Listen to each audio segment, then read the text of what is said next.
I asked everyone last week who would be interested to have a free training on how to lose that belly pooch that all of you ladies, or mostly specifically moms, are having troubles with. And I had an overwhelming response, so I'm so excited to be delivering that to you guys. And today would be the first training in a 3-part series all about a special type of fat, that one that most people don't really talk about because it's not something that they're really aware of, and that's what's likely causing your waistline to grow and your clothes to feel too tight. So that's what this first training video will be about, and there'll be a 3-part series coming up. Before I dive into the topic that I wanted to talk about, let me first tell you a story. How many of you guys are moms out there? How many of you moms heard of that slime that everyone is playing around with our kids nowadays? The reason I ask you that is because one day I was just dressing up in my room with my kids, and my youngest one, actually, the sassy one, the one that says whatever is in her mind. And then all of a sudden, she started playing around with my tummy and said, this is what she said, I quote, "Look, mommy." And then she started squishing it and she said, "Look, mommy, slime. I'm making a slime." And she started squishing it around and everything. And it was so funny and cute at the same time, but it kind of upset me. At the beginning, it was so funny. I was laughing my ass off. How many of you have had that experience? I mean, something similar to that. You know, when your youngest or your kid said, "Mommy, is there a baby in your tummy? When is the baby coming out?" Or a very insensitive stranger maybe walking by, or someone you meet at an event or something asking you, "How far along are you?" or "Are you pregnant?" How many of you guys have had that experience before or encountered before? So at the beginning I said, right, I didn't mind my daughter's remark. It was a little bit cutesy at the beginning, but over time, like later that day, it started to sink in and it became a little upset. It was a little upsetting and disappointing, and all of a sudden it just snowballed from there. So all these experiences started to upset me. So I go online shopping, I look at the cute clothes that I love, it looks good on the model, and then I buy it. I'm excited to try it on, and I try it on, then floof, it doesn't look the same as it did. It wasn't as you expected for it to look like when you bought that item online. Curious, tell me in the comments, any one of you have felt this before where it was just so upsetting? Have you felt this before? Are you currently going through this? Can you drop "this is me" below in the comments if this is something that resonates to you? The thing is, let me tell you, it is not your fault. My problem area and the point that I'm trying to make here in this training is I wanted to talk about hidden belly fat. It's all coming from the midsection. For us women, that is usually the trouble area. And let me tell you, it's not your fault. It comes with age. As our body changes internally, it also changes physically, especially for women in their 30s or late 30s, over 35. As our body's changing, our hormones are also changing. I've had 3 pregnancies. The first 2 was pretty easy. I bounced back almost instantly. But after the 3rd one, nothing, nada. First one, I met my husband, I was around 19. I was so young. I gave birth at 20 and nothing happened. Without any effort, I just bounced back right away. Like nothing happened. I gave birth, nothing happened. I looked the same. I went back to my pre-baby weight in a snap. Second kid, it's a bit harder to bounce back than the first one. I was like 5 years older, but I did it. Again, it wasn't that hard.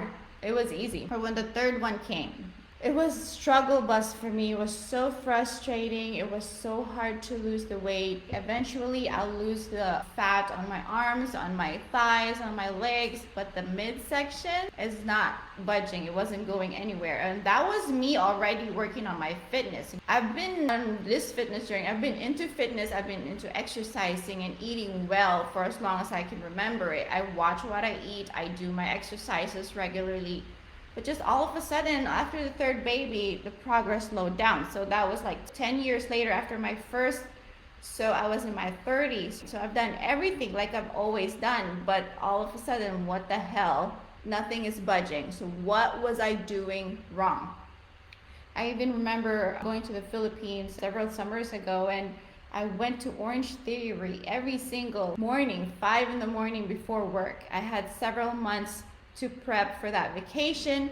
And if you guys know Orange Theory, if you've been to one of their gyms, it's like more of a hit-based workout. I did hits every 5 a.m. in the morning, hours and hours of workout. It was so frustrating. Nothing was moving, especially in the belly area. It was just, if you know what I mean. It seems to always be that trouble area for us moms, especially for us who has already had kids. If your belly is the most stubborn thing you can ever get rid of, drop the word belly below. So I know I'm not the only one who have felt this before.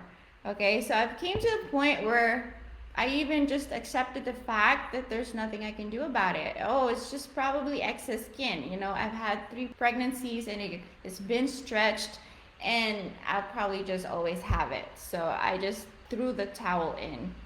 We've called it, what have we called these? It's been called the mommy tummy, the belly pooch, the baby belly. Even if your youngest one is probably 15 already, we still blame it. We still call it the baby belly because it's not going anywhere. But let's be honest here, it's not the baby belly anymore. It's been 15 years. It's not a baby belly. It's just accumulated fat. And this, I'm going to tell you what it is. And you might have this hidden fat called around that section. It's called visceral fat. And this is usually the type of fat that most people overlook. Visceral fat is what most people overlook, and I'm going to explain to you why. There's 2 types of fat. There's a subcutaneous fat, which is the fat that's stored just right under the skin, the layer of the skin above the organs. And there's the visceral fat, which is stored around the organs, specifically around the abdominal cavity in your midsection. And now we can have both fats, except subcutaneous fat is just under the skin and it can easily be seen. And then while on the other hand, visceral fat is actually inside the abdominal cavity, so it's hidden, so we often overlooked it. And probably a lot of you haven't even heard of it. And since it surrounds our organs like liver, stomach, intestines, it can actively increase the risk of serious health problems as well, on top of that growing waistline. So that's why it's really important that you know about this and you take care of this right away. So I'm going to explain to you how this visceral fats accumulate basically. So you guys just know just the background of it. If you're in your late 30s and you're towards menopause, most women just gain inches around their belly. That's just how it is. It's where you tend to gain fat. Also depends on a lot of things. It depends on your genes, it's genetics, your hormones, your age, your birth weight, and whether you've had children or not. Okay, so women who have given birth tend to develop more visceral fat than those women who haven't. You obviously can't control some of the factors that I mentioned, right? You can't control genetics, you can't control your age, and you can't control when you have kids or not, unless you choose not to. And you can't definitely hold off on menopause. Visceral, you're probably asking, sounds like there's really nothing you can do about them, right? So should we just accept the fact that we're growing old and so is our waistline and so is our belly? Okay, wrong. That's totally wrong. There's something you can do about it. Don't worry. That's why I'm delivering this training. I'm here to let you know that there is something you can do about that stubborn belly fat. So what can you do to get rid of it and minimize the accumulation of this fat? You might be asking that right now, like, Carla, come on, just get to the point. Now, it's not what you think. First thing that probably comes to mind is exercise or diet. And not that, like what I mentioned in the story earlier, I was doing everything I can, okay? My exercise was on point, my diet was to the T, and still it wasn't budging. The belly fat wasn't moving. So it has nothing to do with exercise or diet in general. and you don't want to miss this, I would love for you guys to come back and join me on the next training. And if you guys can give this video a like. So before we go, please drop the word value if you find it valuable or if you're excited for tomorrow's video. And again, we'll be back tomorrow to talk about why with most women, once this belly fat accumulates, it's just really hard to control. And why whatever you're doing, we're gonna go over the things you can be doing wrong, or why whatever it is you're doing right now is not working. I will see you guys soon. Bye. Thanks for joining me.